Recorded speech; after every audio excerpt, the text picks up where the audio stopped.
Indian Affairs is presented tonight by concerned citizens in Victoria. The program is produced and hosted by Anita Ditchfield. Today's guest is Donna Tyndall.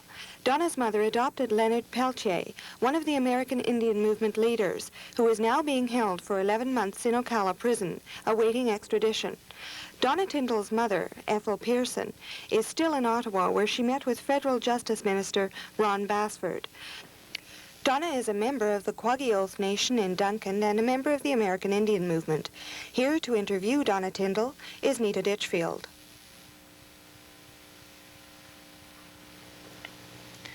Donna Tyndall came down from Comox today in an attempt to speak to various people about the American Indian Movement and Leonard Peltier. She doesn't believe that the media has been fair in presenting their case, and we're going to try and clear that up.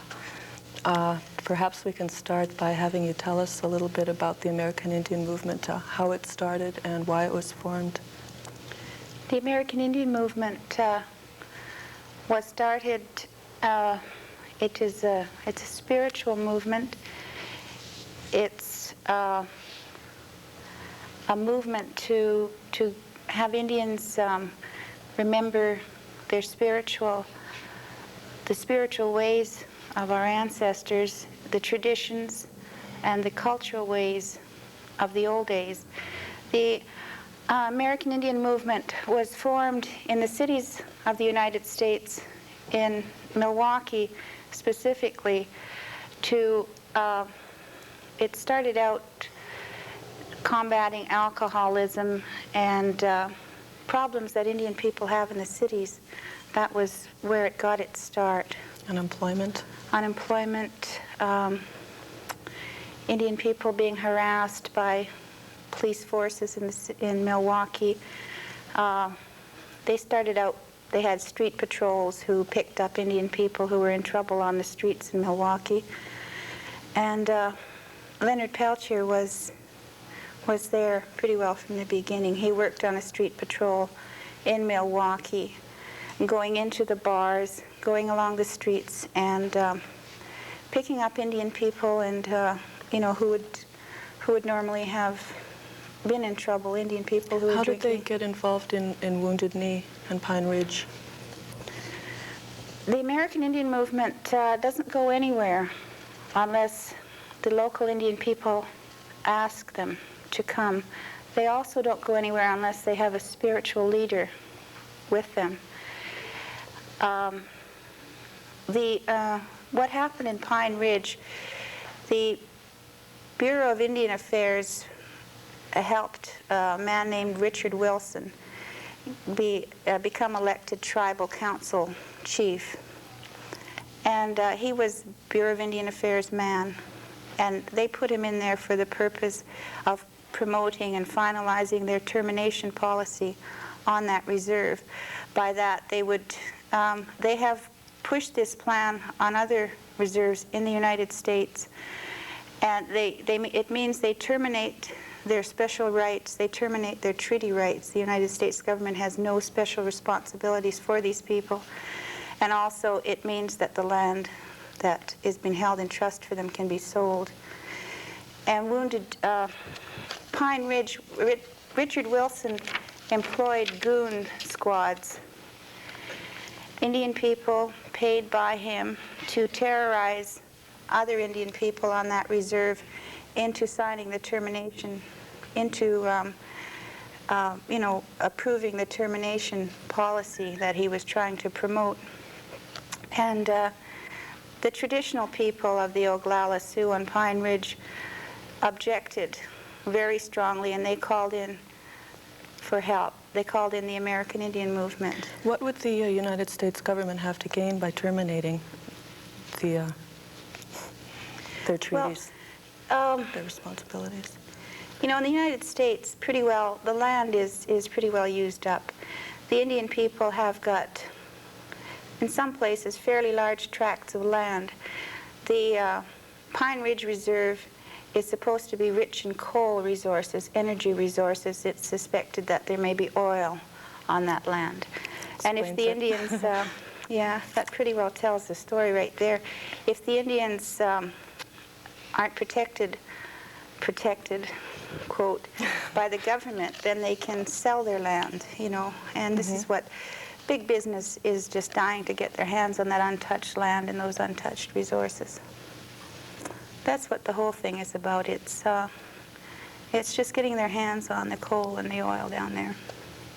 And I guess Dick Wilson is getting his pockets filled by working for the government. Yeah, so that's... him and, you know, he had his family all working for him and all that.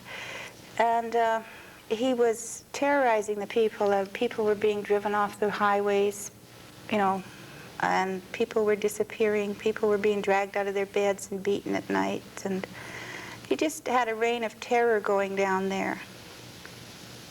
And then the American Indian movement came in. The traditional Oakalla people made a stand against Dick Wilson. Then they asked the American Indian movement to come in to help them.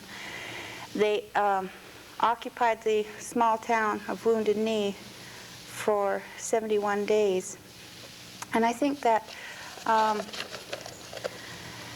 I should explain, I guess, that when the Indian people were in Wounded Knee, I was working in Vancouver for the Union of BC Indian Chiefs, and you could see it among even the people, the Indian people in Vancouver's Skid Row areas, the people in prisons, the Indian people. Everyone was just holding their head up a little higher. You know, we felt proud of what our people were doing down there, and I guess we were all looking to them as an example. And this, to the governments, was the danger of what happened down there, was that it was a rallying cry, you know, for Indian people all over. And this is why after Wounded Knee, there's been a stepped-up terrorist campaign on Pine Ridge Reserve. The FBI, U.S. Marshals, Bureau of Indian Affairs Police have carried on a real terrorist campaign on that reserve to beat out of the people this spirit of independence. Can you give us some pride examples at all?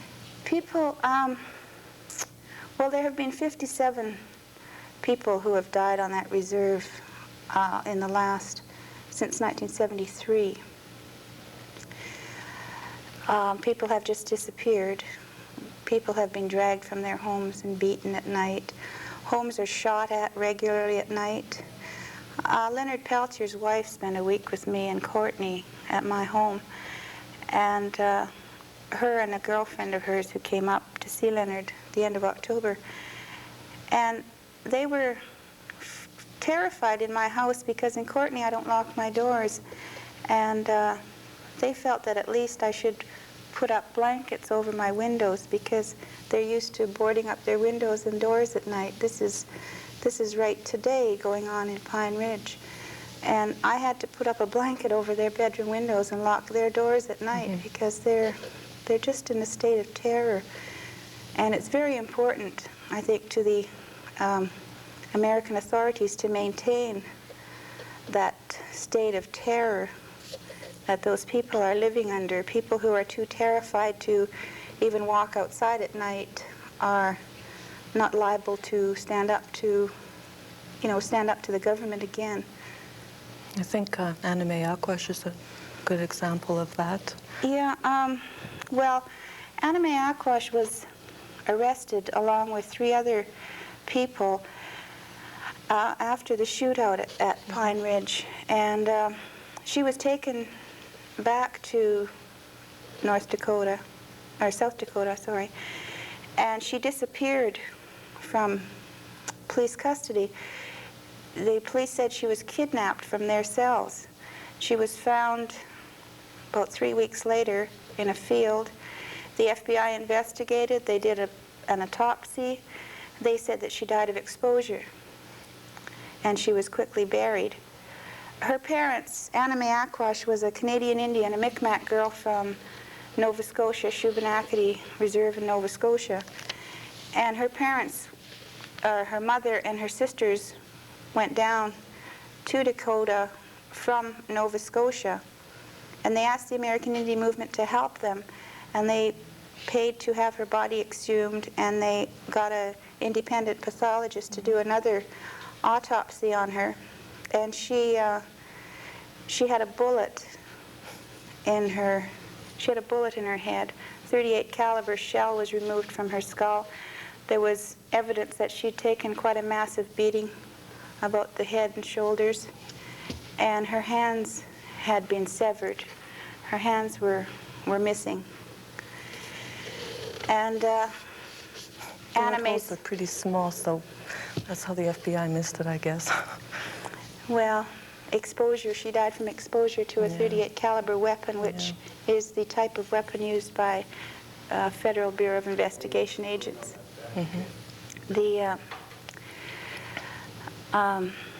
This was a Canadian citizen, you know, and I have. I mean, it's been brought up to the External Affairs Minister has made inquiries to the United States. All they got back they got a letter back in July that said there was a grand jury investigating and that they would let Canada know what was happening. But nothing has happened since. There's been no more information. I spoke to the Minister of Indian Affairs, Judd Buchanan, in August, and this letter was in his office in July the 28th. He received this letter. And when I spoke to him in August, the man knew nothing about the letter about Anna May Aquash from the American authorities. So, I mean, that pretty well shows you how much he cared about this Canadian Indian girl who was murdered. He didn't even know, he wasn't even aware of the letter's existence. The way I found out about the letter is I've been asking my Member of Parliament, Hugh Anderson, to find out about it. And he finally dug this letter up the Monday before last. So, I mean, that shows how concerned the governments have been about this girl's death. You were about to say something about her hands before I interrupted. Well, just that her hands were severed, and they said that was for identification purposes. She was reburied in a traditional Sioux ceremony, which happens at dawn. And just as she was, just before the funeral started, the burial ceremony started, a car drove up, and her hands were thrown out in a plastic bag. And they said to throw this in the hole with the rest of her. And her mother was there, and her sisters, you know.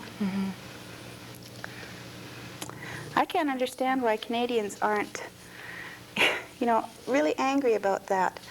I said this was a Canadian citizen. She was murdered. The police covered it up. They buried her, you know. And there was recently a case where a Canadian girl was imprisoned in Mexico. You know, there was a real hue and cry about that, as there should have been. But this girl was alive to come home to her mother. You know, Anna May will never come home to her mother. And that's just one example. I understand that Marshall and Banks were involved in a court case. They were also charged with murder? Since the Wounded Knee takeover, there's been a plan by the authorities to cripple and harass and destroy the leadership of the American Indian movement. There have been something in the neighborhood of 500 different charges. And for instance, Russell Means, one of the American Indian movement leaders, has been charged with 22 different offenses, and he's only been convicted of one. The thing is, they're going to tie these, you know, this strong leadership, they're going to tie them up in courts for years and years if they can't outright kill them. And Russell Means has been shot twice. But you were asking about the Marshall Means case.